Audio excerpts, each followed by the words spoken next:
Hello, and welcome to the Thinking Jew podcast, where we dive deep into Torah and Judaism to uncover its hidden beauty. Come join us as we take a closer look and breathe new life into traditional Jewish ideas. And now, here's your host, Rabbi Moshe Siegel. Hello, happy Chanukah, and welcome to episode 54. Today's episode is generously sponsored by David and Erica Bashover in honor of the birth of their son, Benjamin Eric Bashover. May the Torah learning that comes from this episode be a merit for him to grow up to be a holy Jew, full of kindness and Torah, and may he always bring much joy and nachas to his parents. Everyone knows that Chanukah is the holiday of light. We light the Menorah for 8 days, we eat donuts and latkes, we give and receive presents. But what is Chanukah really all about? Today, I want to take a Kabbalistic look at the Chanukah story and uncover some of the deeper messages hidden behind Chanukah. What did the war between ancient Greece and ancient Judea really represent from a spiritual perspective? And how did the Maccabees overcome that threat that the Greeks posed? So we know the ancient Greeks were a very intellectual nation, famous for both their mathematicians as well as their philosophers. Most of us have heard of Pythagoras, Archimedes, Socrates, Aristotle, Plato, many other famous intellectuals from ancient Greece. The Greeks are also famous for their gymnasiums and for inventing the Olympics, displays of tremendous human strength and power. And I think the common theme of both the intellectual discovery as well as the physical strength is the centrality of man and his dominance over the world. In Greek thought, man was at the center, and the greater the man was in his wisdom and his physical strength, the more he can manipulate and control the world around him to serve his ultimate purpose. The Jews, on the other hand, had a very different philosophy. As Jews, we believe that God created the world and sent us here as his messengers to perfect it. So rather than subdue the world and control it for ourselves, the greatest thing we can do is elevate the world and infuse it with a higher purpose. And this was really the crux of the philosophical battle between the Jews and the Greeks. The Greeks denied the Jewish belief that there was something more central and important in the world than man. In their mind, man was ultimate, and a purposeful God couldn't exist. So the Greeks attempted to Hellenize the Jews, and to promote their philosophy, they prohibited specific mitzvahs that are more clearly connected to elevated living. Mitzvahs that reflect the connection to the spiritual world were strictly prohibited by Greek policy. So, for example, they forbade Shabbos, a day in which we give up our livelihood, we stop working and we stop developing the physical world to focus on a higher purpose. They forbade circumcision, which represents our ability to elevate physical intimacy to a higher space. They forbade Rosh Chodesh, which represents our connection to spiritual growth and renewal. To the Greeks, life was one constant, unchanging natural cycle, with man in the center trying to control it. From a Kabbalistic perspective, we call this the Battle of Seven. And I mentioned this very quickly in episode 26 when we discussed the numbers 6, 7, and 8, but I want to explain it from a more Chanukah perspective here a little bit more clearly. What does this mean that the Greeks and the Jews were battling over the world of seven? 7 is our world. Most natural phenomena come in sets of 7. There's 7 days of the week. There's 7 colors in the rainbow. There's 7 musical notes, etc. And Kabbalah explains that 7 represents physicality and its function, the physical item and its purpose. Meaning, by definition, every 3-dimensional object has 6 sides, a top and bottom, left side and right side, and front and back. So the purely physical element of any item in our world is represented and connected to the number 6, the physical sides the object has. But every object in our world is more than just a physical mass. And what distinguishes one physical item from another is its purpose. Technically, I can describe both a table and a cup as a 6-sided piece of physicality. But when I want to express to you the distinction between them, I'll describe their function. The cup has a hole on top and walls on the side, which allows it to hold liquids, while a table has a flat top surface that you can keep your plates and food on. So from the perspective of 6, they're really the same Kabbalistically. They're both items that belong to the world of physicality. But where they begin to differentiate is in the world of 7, in their purpose. The ultimate purpose of any physical item, or take it to a more meta level, of all of physicality, is in the world of 7. In Hebrew, we refer to the 6 physical sides as chomer, pure physicality. And this 7th concept as the center point of it, or its tsura, its purpose.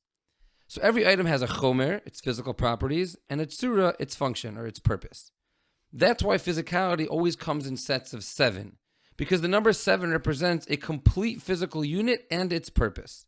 The classic 7 in the Torah is Shabbos. Hashem created the physicality of the world in 6 days.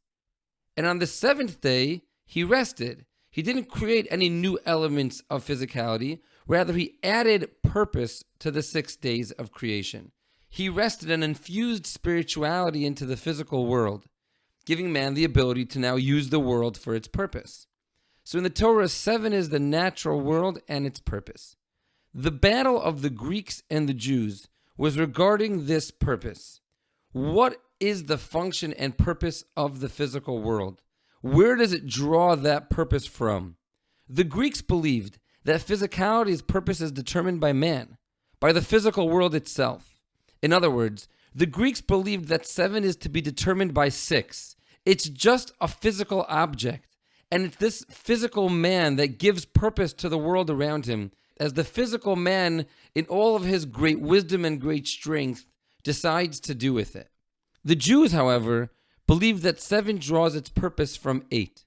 The number 8 represents the supernatural, what's beyond the physical world, a world of spirituality. So the Jews said that the ultimate purpose of 7 is not to serve man in the world of 6. Rather, it's to be elevated and reconnect itself with its source, which is actually in the world of 8. To understand more about the world of 8, you can go back and check out episode 26, in which we explained that concept a little bit more at length. Now listen to this incredible insight here. We've mentioned many times in this podcast that Lashon HaKodesh, the Hebrew language, is much deeper than just a means of communicating, but there's so many different layers to the language itself. And there's so many lessons you can learn from every single word and every single letter. If you look at the way you say Greece in Hebrew, the word for it is Yavan. And if you take the gematria, the numerical value of the word Yavan, Yud is 10, Vav is 6, and Nun is 50, adding up to 66. Amazing. The Greeks, both in practice and in their spiritual identity and what they represent in the world, is the ultimate 6, 66, which means physicality for the purpose of physicality. May the best physical specimen win. The Jews, on the other hand, were led by a small group of Maccabees. And these were the people that defeated Yavan, defeated these Greek warriors. Who were these Maccabees? The Maccabees were actually a small group of Kohanim, of priests. And in Judaism, the priests were the ones who served in the temple. Their purpose in that role was to be the go-between between God and the Jewish nation, assisting the people in connecting their experiences in this world of 7 to the spiritual world of 8. And amazingly, if you look at the numerical value of the word Kohen, you'll see another amazing thing. Kohen is spelled Chaf, He, Nun. Chaf is 20, He is 5, and Nun again is 50, totaling 75. The number right in between 70 and 80. The priests were those that served as the connectors between 7 and 8. And so naturally, it was a small group of Kohanic Maccabees that defeated the Greeks' attempt at defiling the world of 7, at turning the world into a physical and mundane place. And these Kohanim, these priests, were able to combat that because they're the ones that have this connection between the worlds of 7 and 8. And through them, we were able to defeat the Greeks. When they finally won that war, they rededicated the temple to God, and as we know, they were searching for oil to light the menorah. The menorah in Kabbalistic thought represents spiritual light and divine wisdom.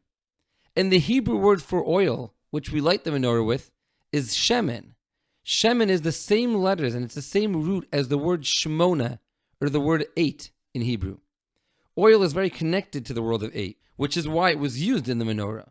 We know that water is the lifeline of the physical world. If you don't drink water, you'll die. Our bodies are mostly composed of water. And oil, which shares the same letters as the number 8, shemen, shmona, it can't mix with water. It'll always float above it, representing spirituality rising above the physical world, rising above water. So we take this oil, this spirituality, this shemen, this 8ness, and we put it in the 7-branched menorah in the temple and light it, thereby connecting the worlds of 7 and 8. And as we know, when they finally lit that little jug of oil, it only had enough oil to last for 1 day, but what happened? It miraculously lasted for 8 days. The miracle wasn't just that a little oil happened to last for longer than it should have, but rather that the Jewish nation reconnected themselves to the world of 8. And once that happened, once that connection was made, naturally the oil then burned and burned and burned for 8 days. This is the deeper message of Chanukah, and we need to always remember this message. Every single one of us has a soul that descended into this world from the world of 8. The word in Hebrew for soul is actually neshama, and the letters of neshama are the same letters as the word shmona. Our soul comes from that miraculous, incredible spiritual world, and it enters into our human body, into this world of 7. And our job is to take this world and to elevate the 7 around us and bring it back up to that world of 8, reconnect it to God, making ourselves and the entire world around us a godly place. I wish everyone a joyous and light-filled Chanukah. Until next time, have an amazing week. Thank you for listening to the Thinking Jew podcast and for taking the time to study Torah and deepen your connection to Judaism.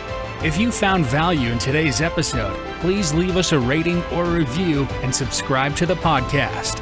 If you have any questions, comments, or topic requests for Rabbi Moshe, please email thethinkingjewpodcast@gmail.com or visit thethinkingjew.com.